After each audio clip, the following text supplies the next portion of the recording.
So I saw this article and it kind of pissed me off a little. Never mind my hair. But it kind of made me upset because it neglects a lot of context, right?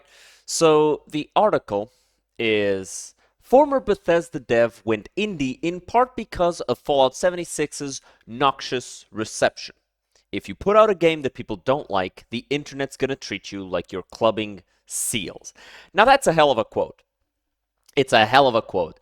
It neglects a lot of things though, and it overhypes the hate that 76 got. Because see, the hate that 76 got was not hate. It was a lot of disappointment. A lot of people were very upset with 76. When it came out, it was unplayable. That's number one. Now, people who saw that coming from Fallout 4, not myself, I'll be honest. At the time, I still enjoyed Fallout 4 because I just lacked context.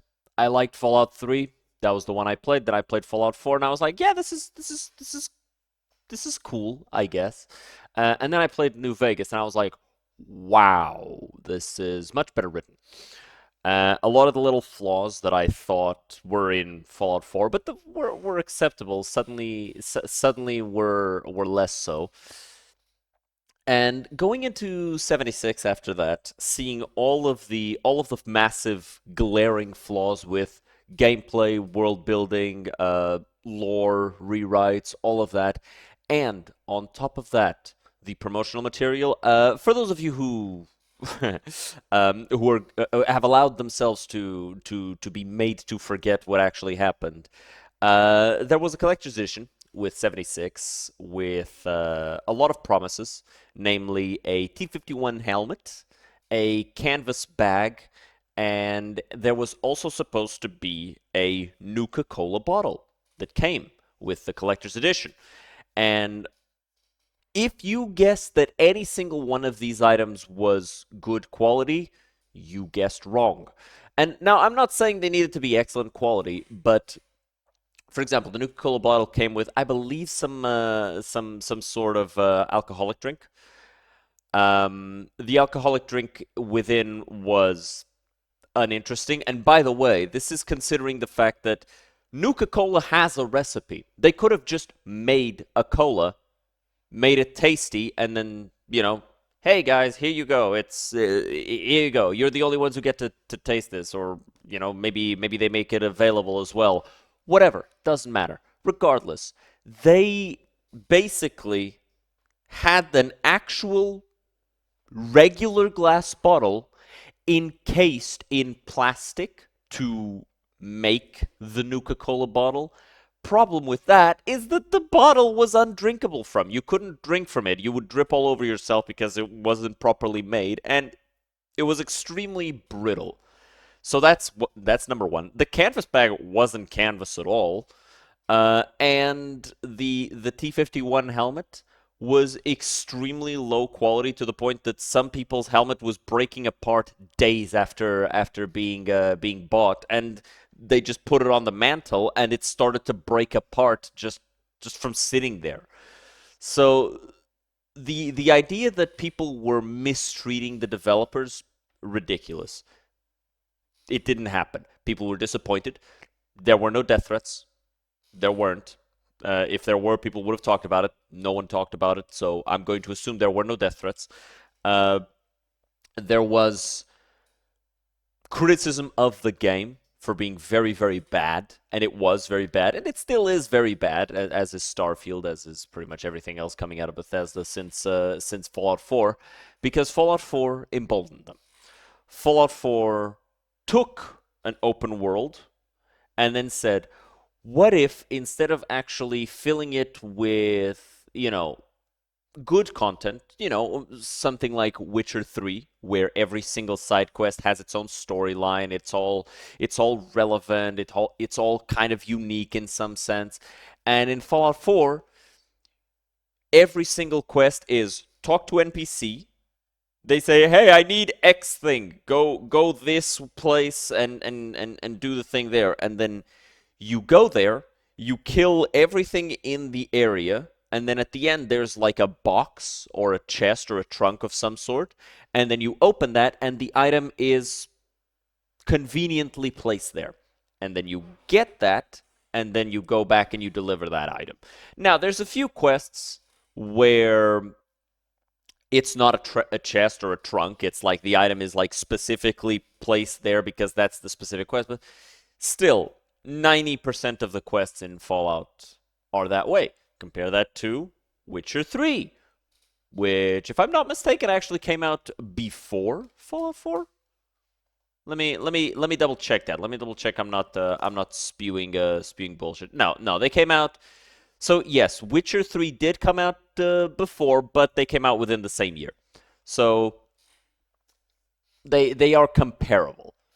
And it does raise the question of what did you expect was going to happen, right? Like you took Fallout 4, which was a monetary success because of Fallout before Fallout 4, namely 3 and New Vegas, which are both very well received. And you dumbed it down so much, not in the sense of made it easier to get into, not in the sense of made it easier to enjoy, not in the sense of made it more accessible. No, you dumbed it down in the sense that you took away the magic of Fallout. And at that point, people get upset. And people don't really want to play anymore. And yes, Fallout 4 was monetarily successful, but by the time of Fallout 76, where they took the monetary success of Fallout 4 and went, oh, let's just double down. Let's just make the next game even worse. No NPCs, no quests, no nothing. It's just little garbage on the map to keep you busy until you realize that we took your fucking money. And you do that and people get upset, and now suddenly we're the bad guys and we're the ones who made you want to quit, right? So that's why this quote pissed me off. Because this is not the type of quote that you hear from somebody who understood what happened, right? So this person, Perkypile, saying, putting out Fallout 76 was a tough thing. The internet can be really awful, even if The Elder Scrolls 6 is great. I'm sure there's going to be these hour-long YouTube videos and death threats yet again, so I didn't really want to deal with that. Because it won't be good. And you know it won't be good, right? Because if 76 was a good game, all of these people would come out and they'd say, oh, it's a bad game. You know what would happen to all of them? They would get a flood of hate. Because people would coming in and saying, no, it's a pretty good game, actually. Hell, that's kind of happening with Assassin's Creed 6. 6? Shadows. And that's not a good game. It's an okay game.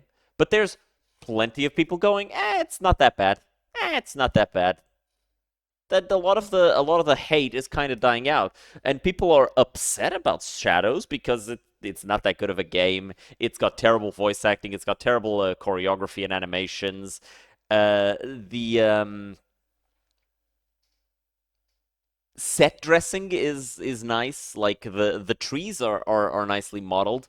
But they disrespected a lot of Japanese culture, which is a problem when you're making a game that's all about like uplifting a culture, and then it turns very, very disrespectful. But to say that you left because the hate for one of the worst games that destroyed the credibility of your studio, yes, it did. It destroyed the credibility of Bethesda. Because not only were they, oh, and by the way, the thing I mentioned about the collector's edition wasn't even the biggest deal. They were doxing people. They were refusing refunds, even though they should be giving them out. They were doing so much shady shit that at the end of the day, they destroyed their credibility. So the idea that you got upset at all of the hate that Bethesda got, and I doubt you got any direct hate, at least on a large scale, simply because you weren't in public relations. You weren't like out there in the trenches, giving people shit back. So I highly doubt you got any amount of major hate for it. I genuinely don't believe it. I'd have to see the hundreds of messages that this person received, in order to believe this. But I don't believe that he received them. Regardless, this pissed me off and it made me want to rant for a little bit.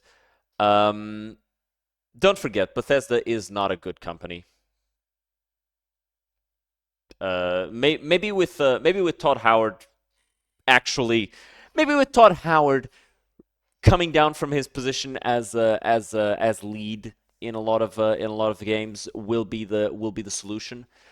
But I don't know. I think Bethesda is cooked unless they do a complete overhaul. But they're making money. They are monetarily successful enough. Now, 76 has its community and plenty of people enjoy it, and it does get like it gets better numbers than anything Ubisoft has put out. So that's nice enough. I'm guessing people like it now.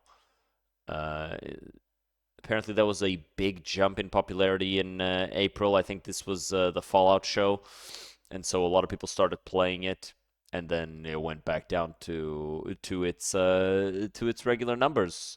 But it's getting a good peaks and valleys. It's about 17,000 thousand players, which isn't bad, right?